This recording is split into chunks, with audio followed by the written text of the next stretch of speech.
देखिए, कुछ शिकायतें तो हैं लोगों को। राज्यसभा हमारे लोकतंत्र का मंदिर है, तो वहाँ पर विद्वान लोगों को,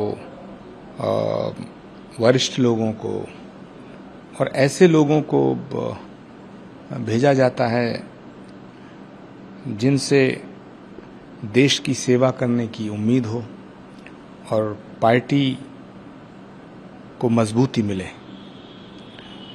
लेकिन जो फैसले हुए हैं उनसे काफ़ी नाराज़गी है। पंजाब के लोकसभा के सदस्य हमारे मनीष तिवारी जी ने भी अपनी नाराज़गी व्यक्त की है। कांग्रेस के और कई नेताओं ने अपनी नाराज़गी व्यक्त करते हुए इस पे कांग्रेस नेतृत्व का ध्यान आकर्षित करने को कहा है। लेकिन अब तो फैसला हो चुका। मैं समझता हूँ अब पछताने से क्या होता है जब चिड़िया चुग गई खेत। देखिए, गुलाम नबी आज़ाद, तारिक अनवर, सलमान खुर्शीद, राशिद अल्वी, है ना, ये बहुत बड़े नेता हैं। कांग्रेस पार्टी के इस्टेब्लिश्ड वेल नोन लीडर्स हैं ये। मतलब एक होता है कि हाँ भाई नेता है, एक होता है कि स्थापित नेता है। और गुलाम नबी आज़ाद, जिनके लिए भारत का प्रधानमंत्री संसद में रोता है, वो भी ऐसा प्रधानमंत्री जो बड़ा पत्थर दिल कहे जाते हैं हमारे प्रधानमंत्री, वो रोते हैं, तो उनका सम्मान तो करना चाहिए था।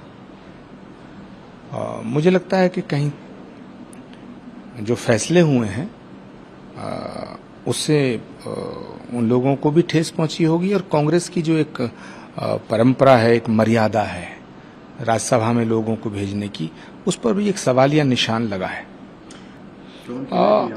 देखिए, पवन खेरा जी बहुत अच्छे वक्ता हैं, प्रखर प्रवक्ता हैं और भी बहुत योग्य लोग हैं कांग्रेस में।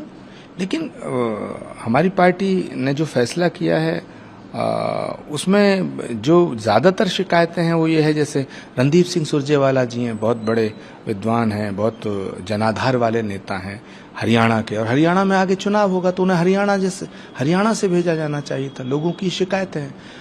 रणदीप सिंह सुरजेवाला जी को हरियाणा से न भेज के राजस्थान भेजना। मुकुल वासनिक जी महाराष्ट्र के नेता हैं, उन्हें वहां से शिफ्ट कर दिया। उत्तर प्रदेश के लोगों को महाराष्ट्र भेज दिया।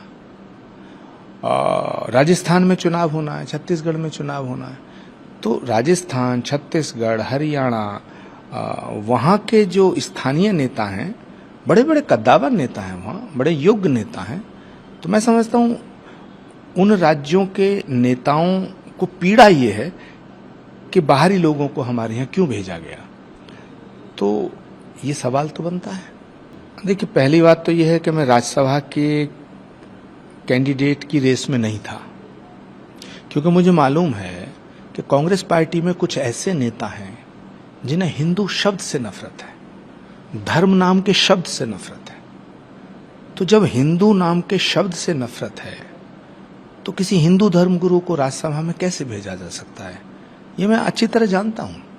लेकिन मैं कल भी कांग्रेस के साथ खड़ा था, आज भी कांग्रेस के साथ खड़ा हूं, क्योंकि कांग्रेस एक ऐसी पार्टी है जो महात्मा गांधी, पंडित जवाहरलाल नेहरू और इंदिरा गांधी, राजीव गांधी जी जिसके लिए कुर्बान हुए, अपने लहू का बलिदान देकर के इस पार्टी को सींच करके खड़ा किया है।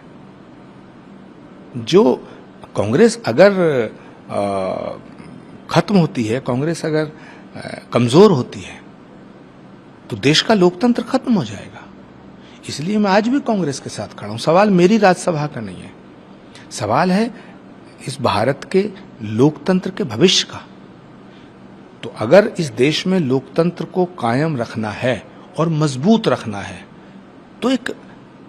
तो विपक्ष को मजबूत होना पड़ेगा, और अगर विपक्ष मजबूत रखना है तो कांग्रेस को मजबूत होना पड़ेगा।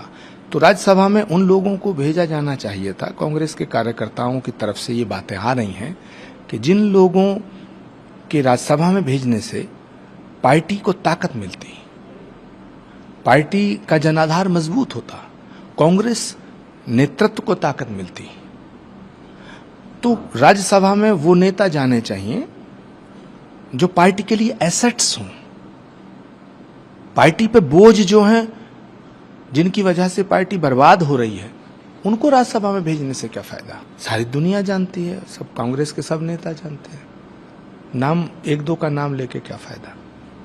लेकिन कांग्रेस नेतृत्व को ऐसे नेताओं से छुटकारा चाहिए जो उनके लिए बोझ हैं, जो उन पे लायबिलिटी हैं।